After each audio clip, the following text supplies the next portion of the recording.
Welcome to this deep dive. We're looking today at a really significant global event, the recent election of Pope Leo XIV. Absolutely. And whether you follow religious news closely or not, this is something that could, well, ripple outwards. Right. And for you, our listener, you appreciate getting a handle on complex topics, quickly and thoroughly. Yeah. So today we want to unpack this fascinating, almost ancient process of how a pope is actually chosen. It's quite unique. Yeah, and maybe you've seen echoes of it in that movie Conclave. We'll touch on that. And then we'll explore some pretty intriguing potential economic angles. Especially given the new pope's history with a certain former president. Exactly. So let's get straight into the election itself, the papal election. I mean, most people probably picture cardinals, robes, closed doors. Right, and that's part of it. But the process, the conclave, it's steeped in history, very specific rules. You mentioned the film Conclave. It gives a look behind those doors, even if it's fictionalized. It does. Fundamentally, the papal conclave is this gathering. The College of Cardinals get together, and their only job is to elect the Bishop of Rome, the Pope. And it's amazing to think this method, it's one of the longest-standing ways to choose a head of state still in use. It really is. The name itself, conclave, it comes from Latin, cum clave, with a key. Ah, so locked in. Exactly. Historically, it was about sealing it off, keeping out external pressures. No lobbying, no campaigning in the modern sense. Yeah.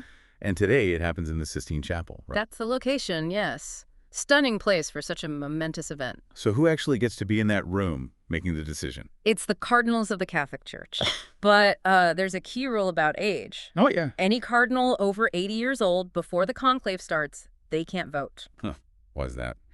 Well, the thinking is to ensure the electors are generally at an age where they can still actively, lead or advise the church effectively. Okay, that makes sense. And going back to the movie Conclave, it does show that sequestering part quite vividly. It does. They are completely cut off. No news, no phones, nothing from the outside world. Really underlines the gravity, the secrecy. Precisely. And while the film's plot is, drama and fiction, Sure. experts generally agree it does a decent job showing the actual rituals. The voting, for instance. Secret ballots. And the smoke signals. Everyone knows about those. Ah, yes, the smoke. Black smoke means no pope elected yet on that ballot. Keep trying. Right. And then the big one, the white smoke. That tells the world, habemus popum.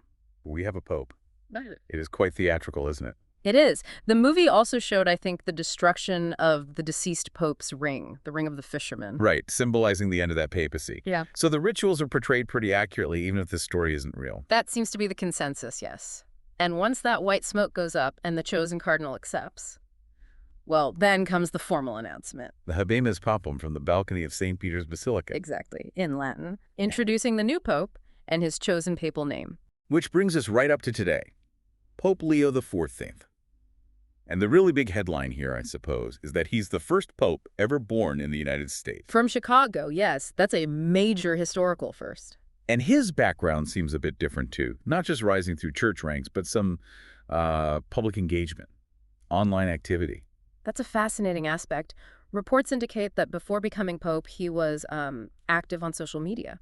And his posts apparently included sharing viewpoints critical of certain policies. Critical of him? Specifically policies from the Trump administration, and also comments made by political figures like J.D. Vance. Yeah, like what kind of policies? Well, for example, sharing perspectives that were opposed to restricting the intake of migrants and refugees in the U.S. Right.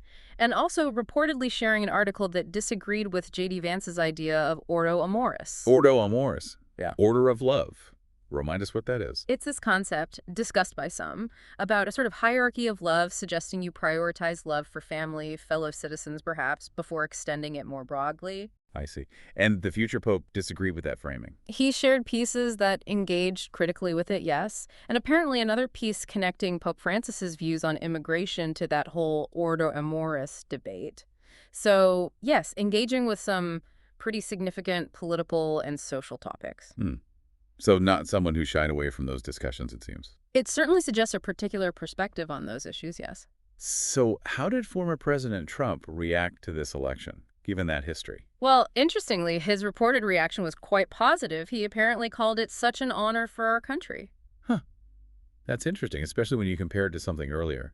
After Pope Francis passed away, didn't Trump post an AI image of himself as Pope? He did, yes, and that drew quite a bit of criticism. Catholic leaders particularly found it offensive, disrespectful. So quite a contrast in tone there. A very different tone, yes. And it's worth remembering, too, during the Trump administration, the U.S. Conference of Catholic Bishops actually ended some partnerships with the federal government. That's right. It was over funding issues related to refugee and migrant children's services, if I recall correctly. But it's not all negative history, is it? Yeah. Didn't Trump say something positive about an American pope before? He did, actually. Years ago, he spoke positively about the idea, even specifically mentioned Cardinal Dolan of New York as a possibility. So it's a complex backdrop. Definitely complex. Yeah. Which I suppose leads us right into the next big question, the potential economic impact. Exactly. You have this new pope with a history of critiquing certain policies, and Donald Trump, who remains a very influential figure, potentially with future political roles. Yeah.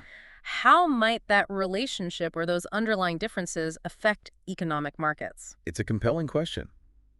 Because the Catholic Church, I mean, it's a global entity. Its focus isn't primarily economic, obviously, but But its teachings, its pronouncements on social justice, poverty, wealth, they can shape attitudes. And attitudes can influence economic behavior, policy debates. right. We've seen that shift over time, haven't we? Catholic social teaching has always talked about markets needing an ethical framework, concern for the poor. Indeed. And more recently, under Pope Francis, there was perhaps a more pronounced skepticism about totally unchecked markets, a stronger focus on inequality, redistribution. So where might Leo XIV fall on that spectrum, especially being American? It's an unknown. It is. And we also shouldn't forget the direct economic role of churches themselves. Good point. They run services, they employ people, they generate revenue, sometimes partner in development projects. There's significant economic actors in many communities. So you put it all together, an American pope with a background suggesting views that might differ from a major U.S. political figure who also has, significant economic clout. Yeah. You could see some interesting dynamics play out, maybe in areas like international trade discussions, foreign aid policy, even domestic social welfare debates. All things that can ripple through markets, affect investor confidence. Potentially, yes. Yes. Now, we should definitely stress we're not making predictions here. Absolutely not. And we're not taking any political sides, just observing the situation. Right. But the intersection is what's interesting.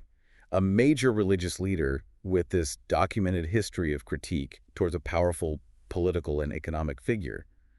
It's a unique setup. It certainly is. The potential for influence, direct or indirect, on economic conversations, maybe even policy.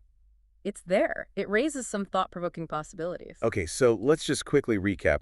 We looked at how popes get elected, that fascinating conclave process, maybe like you saw in the movie Conclave. The smoke signals, the secrecy, the history. Then we looked at the new pope, Leo XIV, first American pope, his background, his past online engagement, including those criticisms related to Donald Trump. And the complex history between Trump and aspects of the church. Which leads us to consider these potential economic ramifications, however complex and unpredictable they might be. Exactly. The spiritual and the temporal, they're distinct, but they definitely influence each other. So maybe here's a final thought for you to mull over. How might this specific situation, a pope, with a record of critiquing a figure so influential in global economics and politics, how might that shape the way we talk about economic issues globally going forward? That's a deep question. The intersection of faith, politics, and economics is always evolving. Definitely something to keep an eye on. Thanks for taking this deep dive with us today.